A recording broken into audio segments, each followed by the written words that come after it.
Жаштар бузулганды мен түшүнбөйм дедиңиз. Көптөрдөн суразак, биз жаштар эмне болуп бузулдук десек, 1-2-3 нерсени жүйө келтиришет.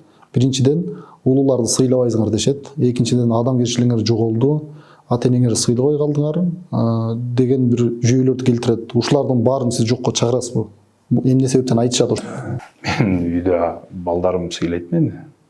Мен ата-энемди сыйлайм. Мен чөйрөмдө дос балдарым балдары ата-энесин сыйлайт, жакшы көрөт.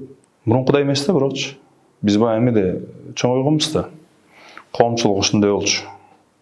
Чыкпа, сүйлөбө, унчукпа, бул комнатадан чыкпа, коноктор келгенде айыл менен аралашпа деп багышчы да. Биздин үйлөр ата, апа деп эле чоңойгонбуз да, ошондон бери биз ушинтип жашап калганбыз азыр. Мен чет мамлекеттерге көп чыгам да.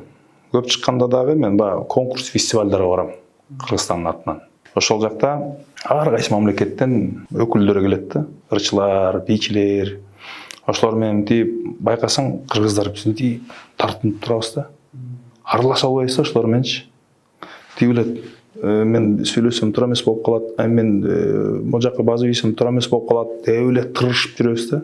Казактар кожоюндай жүрөт. Кожоюндай баары менен сүйлөшүп, мамиле курушуп, деп биз казактарбыз, биз деген мындайбыз, биз Казакстанга келгиле деп, биз кыргыздар унчукпай келебиз да, көбөсү. Анан биз чоң коллектив менен барабыз, анан ошолордун кыргыздардан бөлүнүп, элдер менен аралашып, деп кетсең, аны кара деп жаман көрө башташат да. Ушул чектөөнүн таасири. Чектөөнүн таасири, биздин тарбиябыздын таасири.